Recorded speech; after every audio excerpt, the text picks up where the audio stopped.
ಸಂದರ್ಭ ಇದು, ಅದ್ರ ಬಗ್ಗೆ ಯೋಚನೆ ಮಾಡಬೇಕು ದೇಶವಾಸಿಗಳು ಅಂತ ಹೇಳ್ತಾರೆ. ಅದ್ರ ಬಗ್ಗೆ ನೋಡಿ, ಈ ದೇಶದಲ್ಲಿ ಅಂಬೇಡ್ಕರ್ ಅವರು ಕೊಟ್ಟಿರ್ತಕ್ಕಂಥ ಸಂವಿಧಾನವನ್ನು, ಬಹಳ ಶ್ರೇಷ್ಠವಾಗಿರ್ತಕ್ಕಂಥ ಸಂವಿಧಾನವನ್ನು ಕೊಟ್ಟಿದ್ದಾರೆ.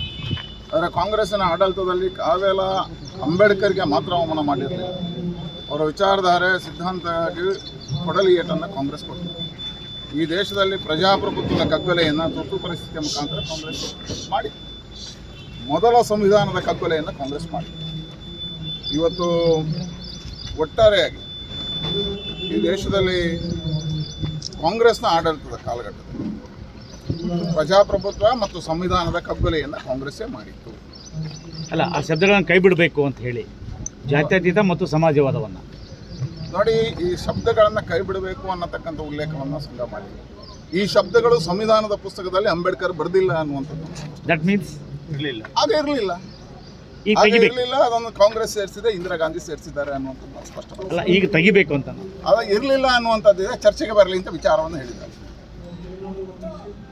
ಭಾರತೀಯ ಜನತಾ ಪಾರ್ಟಿ ಅನ್ನಿಲ್ಲ, ನಾವು ಒಟ್ಟಾಗಿ ಕಾರ್ಯಗಳನ್ನು ಮಾಡ್ತಾ ಇದ್ದೀವಿ. ಇವತ್ತು ನಮ್ಮ ಮುಂದೆ ಇರತಕ್ಕಂಥದ್ದು ಕಾಂಗ್ರೆಸ್ನ ಭ್ರಷ್ಟಾಚಾರವನ್ನು ಜನರ ಮುಂದೆ ತಿಳಿಸ್ತಕ್ಕಂಥದ್ದು, ಕಾಂಗ್ರೆಸ್ನ ಈ ರೀತಿಯ ಆಡಳಿತ, ದುರಾಡಳಿತವನ್ನು ಜನರ ಮುಂದೆ ತಿಳಿಸ್ತಕ್ಕಂಥದ್ದು, ಒಟ್ಟಾಗಿ ಹೋರಾಟ ಮಾಡ್ತಕ್ಕಂಥದ್ದಕ್ಕೆ ಯೋಜನೆಗಳನ್ನು ಮಾಡ್ತಾರೆ. ಬಟ್ ಕಾಂಗ್ರೆಸ್ಸಿನ ವಿರುದ್ಧ ಸಮರ್ಥವಾಗಿ ಹೋರಾಟ ಮಾಡ್ತಾ ಇಲ್ಲ ಅನ್ನೋದೊಂದು ಆರೋಪ ಇದೆ ಸರ್. ನೋಡಿ, ಕಾಂಗ್ರೆಸ್ನ ವಿರುದ್ಧವಾಗಿರ್ತಕ್ಕಂಥ ಸಮರ್ಥವಾಗಿರ್ತಕ್ಕಂಥ ಹೋರಾಟವನ್ನು ನಮ್ಮ ರಾಜ್ಯಾಧ್ಯಕ್ಷ ಆಗಿರ್ತಕ್ಕಂಥ ವಿಜಯೇಂದ್ರ ಅವರು ತಗೊಂಡದ್ರ ಪರಿಣಾಮ ನಾಗೇಂದ್ರ ಅವರು ರಾಜೀನಾಮೆ ಕೊಡಬೇಕಾಗಿದೆ. ವಾಲ್ಮೀಕಿ ಹಗರಣದಲ್ಲಿ ರಾಜೀನಾಮೆ ಕೊಟ್ಟರು, ಮೂಡಾ ಹಗರಣದಲ್ಲಿ ಇವತ್ತು ಸಿದ್ದರಾಮಯ್ಯನ ತನಿಖೆಗೆ ಒಳಪಟ್ಟಿದ್ದಾರೆ. ಈ ಎಲ್ಲ ಕಾರಣಗಳಿಗೆ ಹೋರಾಟವೇ ಕಾರಣ. ಪಾದಯಾತ್ರೆ ಮಾಡಿದ್ರು, ಮೂಡಾ ಹೊರಗೆ ಬಂತು. ಇವತ್ತು ವಾಲ್ಮೀಕಿ ಹಗರಣವನ್ನು ತಗೊಂಡು ನಾಗೇಂದ್ರ ಅವರು ರಾಜೀನಾಮೆ ಕೊಟ್ಟರು, ಒಬ್ಬ ಸಚಿವರು ರಾಜೀನಾಮೆ ಕೊಡಬೇಕು. ನೈತಿಕತೆ ಇದ್ರೆ, ಒಂದು ಮರ್ಯಾದೆ ಇದ್ರೆ ಸಿದ್ದರಾಮಯ್ಯ ರಾಜೀನಾಮೆ ಕೊಡಬೇಕಿತ್ತು, ಅದಕ್ಕೆ ಹೋರಾಟ ಬೇಕು ಅಂತ ಇರಲಿಲ್ಲ. ಅವರೇ ಹೇಳ್ತಾ ಇದ್ದಾರೆ ಕಾಂಗ್ರೆಸ್ ಅಲ್ಲಿ ಭ್ರಷ್ಟಾಚಾರ ಇದೆ ಅಂತ. ನಾವು ಹೇಳೋದಕ್ಕಿಂತ ಮುಂಚೆ BR ಪಾಟೀಲ್ ಹೇಳಿದ್ದಾರೆ, ಬಾಕಿ ಉಳಿದ ಎಲ್ಲ ಸಚಿವರುಗಳು ಹೇಳ್ತಾ ಇದ್ದಾರೆ. ಇವತ್ತು ಆಶ್ರಯ ಮನೆಗಳನ್ನು ಕೊಡಬೇಕಾದ್ರೆ ಲಂಚ ಕೊಡಬೇಕು ಅಂತ ಇದ್ದಾರೆ. ಲಂಚಾವತಾರದ ಸರ್ಕಾರ ಇದಿದೆ. ಏನಾದ್ರೂ ನೈತಿಕತೆ ಇದ್ರೆ, ಅವ್ರಿಗೆ ಗೌರವ ಇದ್ರೆ ರಾಜೀನಾಮೆ ಕೊಟ್ಟು ಅವರು ಹೊರ ಬರಬೇಕು. ಯಾಕೆ ಹೋರಾಟ ಬೇಕು? ನೈತಿಕತೆ ಇದ್ರೆ ಅವ್ರು ಕೊಡಬೇಕು. ಸ್ವಲ್ಪ ಸಮಾಜವಾದಿ ಹೇಳ್ತಾರೆ, ಅವ್ರು ಸಮಾಜವಾದಿ ಅಲ್ಲ, ಮಜಾವಾದಿ ಅವರು. ಸರ್, RCB ಪ್ರಕರಣದಲ್ಲಿ ಸಾಮಾನ್ಯ ಅನಕ್ಷರಸ್ಥರಿಗೆ ಗೊತ್ತಾಗ್ತಿದೆ ಸರ್ಕಾರ ಮಾಡಿದ ತಪ್ಪು ಅಂತ ಹೇಳಿ. ಬಟ್ ಬಿಜೆಪಿಯಿಂದ ಯಾವುದೇ ದೊಡ್ಡ ನೋಡಿ, ನಾವು ಇಡೀ ಜಿಲ್ಲೆಗಳಲ್ಲಿ ಹೋರಾಟವನ್ನು ಮಾಡಿದ್ದೀವಿ. ಆ ಹೋರಾಟಗಳನ್ನು ಕೈಗೆತ್ತಿಕೊಂಡಿವಿ. ಇಡೀ ರಾಜ್ಯಾಧ್ಯಕ್ಷರ ನೇತೃತ್ವದಲ್ಲಿ ಹೋರಾಟಗಳು ನಡೆದಿದ್ದಾವೆ. ಹೋರಾಟ ನಡೆದ ಕೂಡಲೇ ಅದು ಎಲ್ಲವನ್ನು ರಾಜೀನಾಮೆ ಯಾಕೆ ಹೇಳಿದ್ರೆ ನೈತಿಕತೆ ಇಟ್ಟರೆ ಕೊಡ್ತಾರೆ.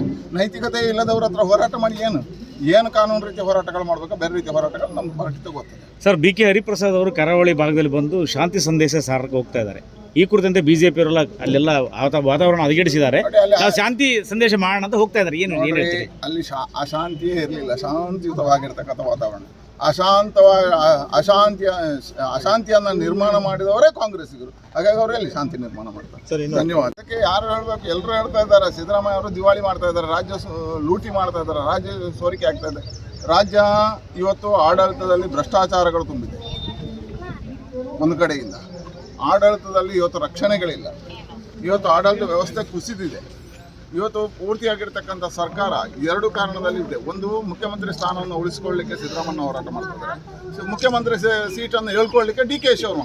ಯಾಕಂದರೆ ಮುಖ್ಯಮಂತ್ರಿ ಮತ್ತು ಉಪಮುಖ್ಯಮಂತ್ರಿ ಅವರ ಗೊಂದಲದ ಮಧ್ಯೆ ಈ ರಾಜ್ಯದ ಜನ ದಿವಾಳಿ ಆಗ್ತಾ ಇದ್ದಾರೆ.